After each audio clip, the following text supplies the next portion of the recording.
Hauji akhoi kuki in pina akhoi phungdorei base akhoi gi lengak sem na ba tawbulsida akhoi anobu government ama sema pamatam na mukhi MLA sing se amata yaw ba yaro habagi threaten ni tawri base masida hari base akhoi gi moina point ani khak hai hari ba point sida akhoi gi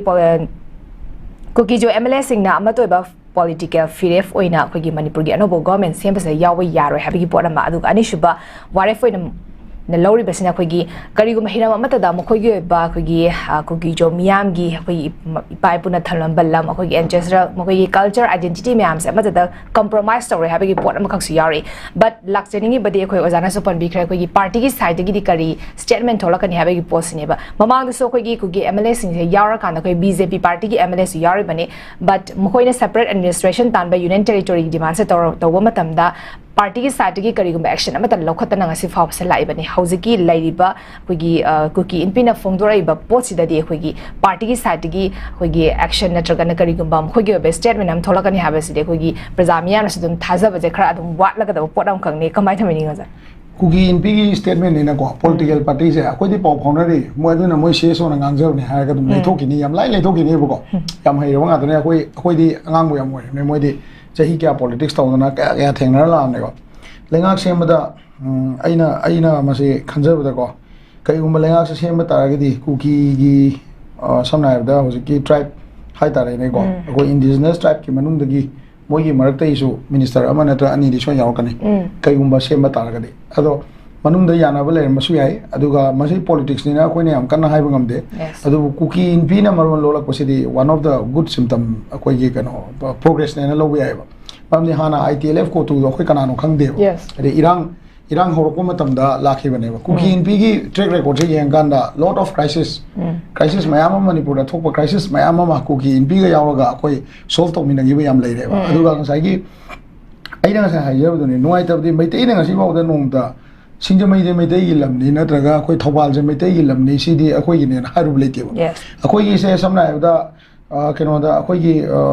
mafam ameta da akoi gi chinga akoi ga lamgi matang na yena ko matam da masi phayeng khun gi ni natraga masi akoi gi koktuk khun gi ni natraga akoi masi thobal khun gi ni natraga akoi hairok khun gi ni na chandel khun gi ni palen khun gi ni na yena bdi ai ko lei ko akoi na akoi yata na da aduga akoi na masi maitai gi land right ni maitai gi ni adu ni ada ne yena gi leite ba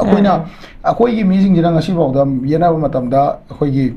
schedule sing matung ina akoi gi tribal gi ngasai gi akoi gi TD gi hill gi gari gi government gi leiriba schedule LR ki matung ina tauna ba ta ne ba do ngarangan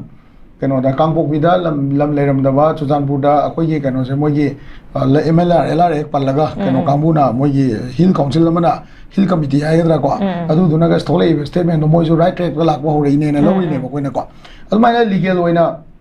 legal oina lakwa legal step oina chalakpa matam dadi akoina government gi leiriba constitution gi law IPC section mayama article mayama da yena badadi adugi di openly ngangna bada kaisu kaide masida akoina kuki gi ancestral land kuki gi tribe gi aduga da akoi kaino khangde bada ko akoi maitain na bawda akoi ancestral land asu yam chai lising ani makai hena khunda la je akoi ngasi bawda why je ancestral land ai why je akoi sina deba manipur haiba lamchi akoi gi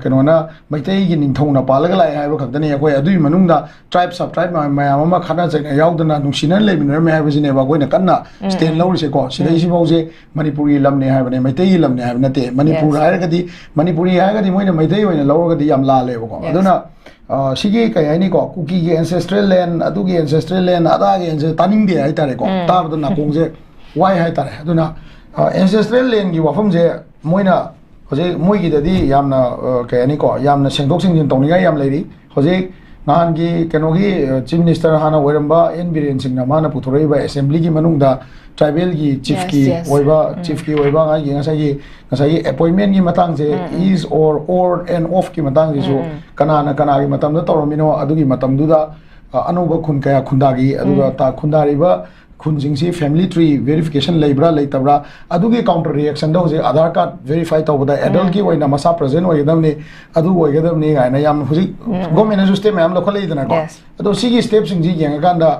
ancestral land gi wafam ji yam ngang bagi dakar ka shu oide ba ade moina ngang bi ge har ka di से समना है अखोई लितान खुंदो अखोई सफमजा कंगलेबा नमाना RTI तौदना तौरकांदा मदु government record दा ngasai development gi kari area da yawamdre du khun noina di leiri dana ko khun noina leiri mina madu gi land record tu kana no gi maming da di leibam thoe ko idar metai di samna da kangyang popi kambu gi moi gi adai gi khun gi oina leibra natraga tangkhul gi tungoi gi kari gi khun gi oina leibra bu lamdu maina leiram gane ba adu ga natraga su government gi lam oina leibra adu da allocate khun dai do kana no ning thoduna kana no karam gana ta gi no kari allocation pi gi no ha bise yeng ba ma change ba khoina phara ga kaw tang thou di adam ni na lengak lei lo leibani na ko hekta tang thou di adam ni na madu gi mem de verify taw ba ma changi verify taw ba ma ta ma sida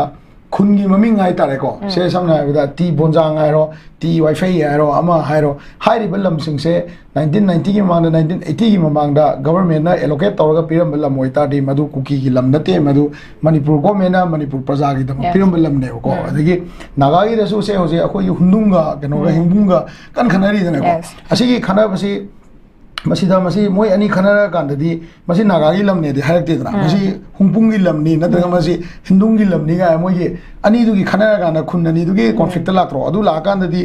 SDP or SDC adagi DC me am du la kan karam kan da allocate taw gi bano karam be ek da allocate taw wi family tree na kai no ha adu yenga kan da madu gi mafam du da peace pork na taw bai wani ne bla si adu na sidai da अखोई ancestral लेन नि होय culture बौदी हाबि आ माले को culture बौदी थो बगे सुगाइदे अखोई culture दा signal को यार गायन हाबि के सुगाइदे को अदा कल्चर दुई मतुंग ना से ट्राइबल की ग्रेजिंग एरिया गवर्नमेंट ने पीरी अदा ट्राइबल अदुदा मोई की लेबे याबा लम गवर्नमेंट ने पीरी अदुगी मतम की मतुंग इन डेवलपमेंट लाप अदुदा संजगे बा सरकार की कॉन्स्टिट्यूशन सरकार की लॉ मतुंग इन चंगी बदो अदुबो रेस्पेक्ट तौरगा पुनमक से मणिपुर की मनुंग द लेबा प्रजा मयाम की मागी चाथुम भंगम थोपा लम भंगम थोपदो अदुनी अदुना मसिदैदा तोन फुरुप ना माई मागी लमनी सिना पांगनगिनी सिना मैतै गिना ना खाइदोपै कल्चर मसि लैहलोइदम ने अदा मसाइगे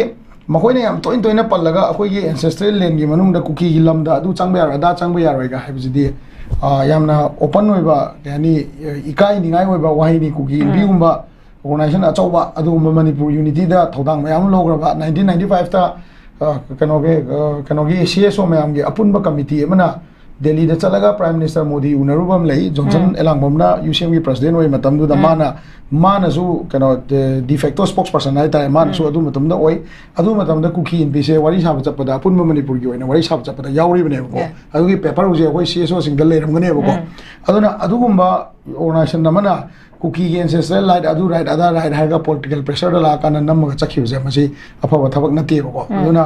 थमनी नि कइनो हागा ngसागी कुकी सप्लाई मनुंग दा यावरिबा लम मयाम से समना हायदा कांगवाई समना हायदा चौचानपुर की मनुंग दा लेबा कुनसिंग नत्र फ्रेजोल दा लेबा कुनसिंग से गवर्नमेंट की लो के मतुंगिना मदु की एलोकेशन सिंग दो करम कांड पीबनो कमाइने पी मदु चुमब्रा लानब्रा हायदो वेरीफाई तवलो वेरीफाई तवगी जगह तंजा दो पीबिरो ऑफिशियल सिंग दुना वेरीफाई तवर कांडा मदु की लेबा जगह सिंग दो मरम चाना तवरम सिंग दुदी मदु दी लेबा ताबनी मरम चा दब सिंग दो लौथोक पताबने अदुगा सिरेदा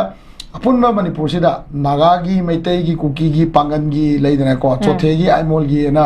अदु हाइबगी दरकार से कछु लेते अदुदा सब ट्राइब सिंग नदी याम तोइन तोइन मसिदी अखोय हौकिप की जगह नि हाइबे मोदा खुन ममिंग दो पनबिरगा खुन ममिंग दुदा सब डिवीजन सिदा लेबदा सी जगह ने हाइबीबदा अदुमाइना पुथरगदी अपुन मणिपुर की वखल न खल लेदा अदुना तरे मोइना थोलक स्टेटमेंट खुदिंगी अखोय सिदसु ngसाइगे हंदकी कॉन्फ्लिक्ट सिगी मतुंग ददी मोइरा अखोयने यंगथीना जे खर लेबनिना अखोयगी मरक्तसु आइडिया ऑफ मणिपुर की वखलोन जे पुबंगा मोइदबा मतंग अमा यारकने अदुगी मतंग दो यारकपनानि हंदकसु इरांग थोखरि जे को अदुना वांगांगबा थबक तोबा चे इबा चे थोकपसे यामना मुन्ना खल्ला थोकपमा दरकार ओय तबदबु ngसाइगे मोइगी पॉलिटिशियन जिगी मरक्तदी हुदो कामुरबनिना अखोयने याथोखरे अखोय सेपरेट मिनिस्टर मतम खरा सस्पेंड तौरे अखोय तोए नत्रगा अखोय कुकी की कल्चरल राइट नत्रगा अखोय कुकी की एंसेस्ट्रल लेन हाबजे मतम खर लेपसी नत्रगा एंग्लो कुकी वा तौगी हाबजे अखोय तौदेन हायसी गा हाबदा मोय प्रजाना यारोयबा मरमदि मोय मथंग द वोट फंगोय अदुगा चैजु चानी मियामना जु फुरकनी खनबा हौदोमसे कनानो हाबजे मियामना खंग पंतम मोय the फुरकने बदुना मोयगी वइनदि हाइदबा यादबनेबा अदुदा मरक्तुदा लेरिबा ngसाigi gaini ko asengba organization se kuki in bi organization sing na sumba statement tholopo je yamna khoi da nungnangba aduga kai hani ko makhoi ju barrel of the gun da kano chakhrabra adagi ngasai gi kai hani ko moi gi political right to ngan gai hill area committee gi manung da legally talamba right to illegally ko lengak sem ba yaw ya khoi de aduni adani ga na hair ga tan ba ya bagi room ma thirei se masi yamna kai hani ko manipur gi apun ma da achawa kai ba pirak na ba step sing ni na main thamjage okay kogi lairiba kogi organization singna so haiba tare kogi manipur gi idea of manipur da mangzin thana jangsin mirara kan da kogi toiba crisis zo kogi thuna resolve to so araksanu ai mathang